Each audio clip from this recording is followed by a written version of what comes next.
உங்க காரியாலயத்துக்கு நீங்க போறீங்க. அந்த காரியாலயத்துல போற உடனே பாருங்க, எங்களுக்கு பாருங்க சக்தி இருக்கிற அளவை விட்டு அளவுக்கு அதிகமா நாங்க ஆசைப்படுற ஒரு பொருள், எங்களோட சக்திக்கு மீறி ஒரு பொருளை நாங்க ஆசைப்படும் போதும் அந்த பொருள் எங்களுக்கு கிடைக்காத பட்சத்துல பாருங்க, அந்த பொருளை பாருங்க வச்சிருக்கவனுடைய கோபிக்கிறோம், இறுதியில் கடவுளுடைய கோபிக்கிறோம். நம்ம யோசிச்சு பாருங்க, இப்ப நாங்க இங்க வருவோம், எங்களுக்கு பாருங்க அளவுக்கு அதிகமா பிரச்சனை இருக்கு.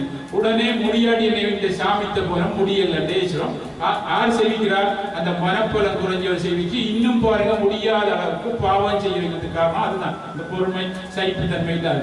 அப்ப நம்ம அளவு எங்களுடைய சக்திக்கு மீறி நாங்க ஆசைப்பட்டு அது கிடைக்காத பட்சத்துல எங்களுக்கு பாருங்க என்ன பொறுமை சகிப்புத்தன்மை இழக்கக்கூடிய கோபம் இருக்கு. அப்ப இந்த அளவுக்கு அதிகமா ஆசைப்பட்டு நாங்க பாருங்க எங்களால் அடைய முடியாது என்றுடனே பாருங்க, நாங்க அடைய முடியாது என்றுடனே அது எங்களுடைய குறைபாடு தான். அந்த குறைபாட்டை நிவர்த்தி பண்றதுக்கு நாங்க சக்தியை பாருங்க கூட்டுனா என்ன செய்யணும்? என்ன ஒரு குரு வழியில போய் இதுக்கு என்ன காரணம் எனக்கு நடக்குது இல்லை. உங்களுக்கு எல்லாம் நீங்க வந்திருக்கீங்க, ஒவ்வொரு ஆளுக்கும் ஒரு பிரச்சனை. இந்த பிரச்சனையை பாருங்க நீங்க தான் பாருங்க என்ன, நீங்க தான் இந்த பிரச்சனையை உண்டாக்குன. இந்த பிரச்சனையை வேற ஆள் உண்டாக்குன்னு சொல்லாமா? உண்டாக்குன்னு சொல்லாமா? நீங்க தான் உண்டாங்க. உங்களுக்கு நல்லது நடக்குது, அதை உண்டாக்குனால அனுபவிக்கிற நீங்க தானே.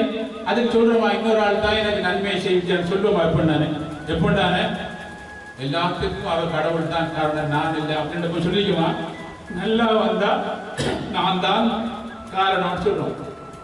நமக்கு நல்லது நடக்காட்டி பாருங்க, இன்னொரு ஆளை கை நிறுத்தி அவர் தான் வராலாம் அப்படின்னு சொல்லாம இல்லாட்டி என்ன செய்யும்? இன்னொரு ஆள் பேசாம இருக்காரு. யாரு எவ்வளவு பேசினாலும் பிள்ளையர்மை கடவுள், அவருக்கு தான் நம்ம பேசுவோம். யோசிச்சு பாருங்க, இவர் ஒருவன் பேசாம இருக்கிறானோ அவனுக்கு தான் பாருங்க என்ன நாங்க கூட்டுவோம். அதுக்கு தான் பிள்ளையாரை கூட்டுங்கடா அப்படின்னு சொல்லி. அந்த ஆள் பேச மாட்டார், நீ எவ்வளவு கூட்டினாலும் அந்த கூட்டிட்டு போ.